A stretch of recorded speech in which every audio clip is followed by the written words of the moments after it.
to progress technologically, I swear by Allah, faster than its growth in technology, it is retrogressing morally and spiritually. While life seems to become easier theoretically, in theory when you analyze life today, we have such advanced modes of transport, such easy ways of communication. In theory, life seems easier than previous times, but practically life has become more challenging than the previous times.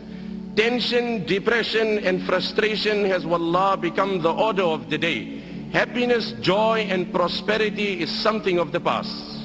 The very fears that haunt the mind of every individual, that are ever lurking. I must never become poor. I must never be diagnosed of cancer. This must never happen. The fears that are ever lurking in the heart and the mind of every man is sufficient depression in the life of every person. The only way to avert financial depression, the only way to avert and divert financial depression is to convince yourself that Allah is the sustainer.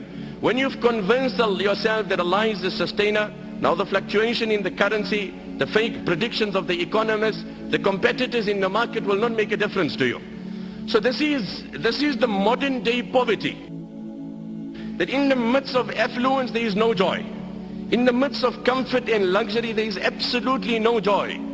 Nabi alayhi salam then said in the riwayat of Ibn Hibban, إِنَّمَا الْغِنَى غِنَى الْقَلْبِ وَمَنْ كَانَ الْغِنَى فِي قَلْبِهِ فَلَا يَضُرُّهُ مَا لَقِيَ مِنَ الدُّنْيَا. No, Abu Zar, wealth in essence is the contentment of heart.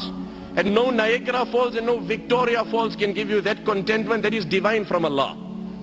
وَمَنْ كَانَ الْغِنَى فِي قَلْبِهِ. The one who has contentment in his heart, فَلَا يَضُرُّهُ مَا لَقِيَ مِنَ الدُّنْيَا. Then no amount of calamities and tragedies will harm this man, will depress this man. Nothing in this world will depress this man. Like they say, money can buy a house but not a home. Money can buy you a bed but not sleep.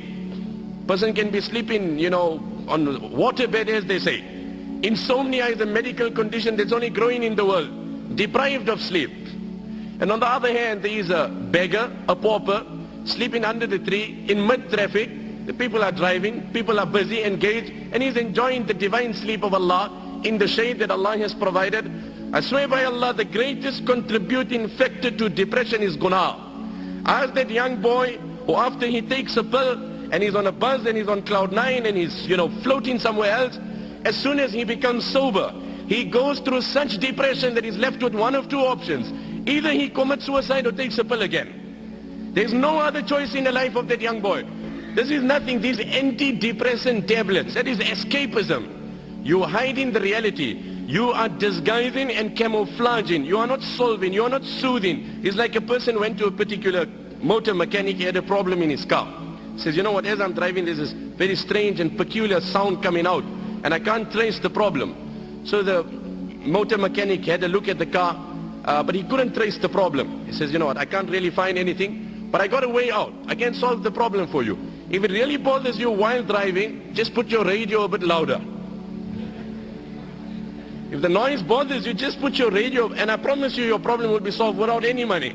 I swear by Allah, that is antidepressant tablets. You have solved no problem. You have only camouflaged it, you've disguised it. The problem remains. Become sober and it's worse than what it was.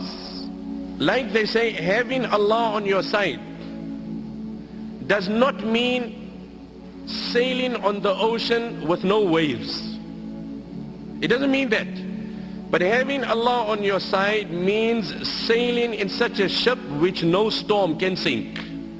That is what it means. It doesn't mean you will not have storms. You will have storms, you will have waves. But when you have Allah on your side, no storm will sink that ship.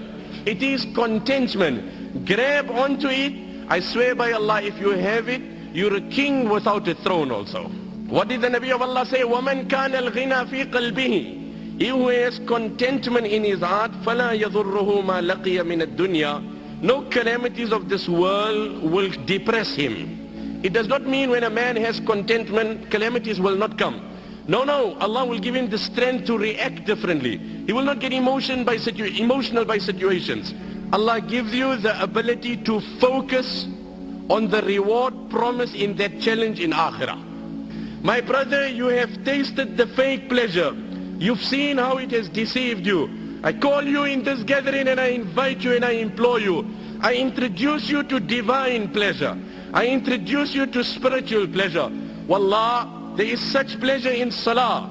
A time may Allah favor you with it, one and all. that moment comes in your life, Allah's qasam, where you will go in sajda. And I promise you, you will derive such pleasure. Allah's qasam, in His control is my life. You won't able to lift your head up.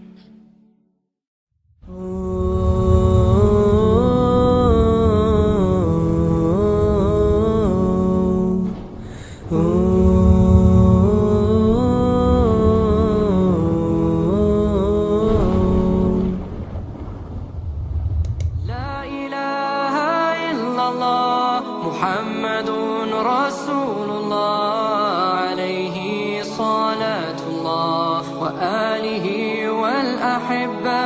La ilaha illallah, Muhammadun Rasulullah, alayhi salatullah wa alihi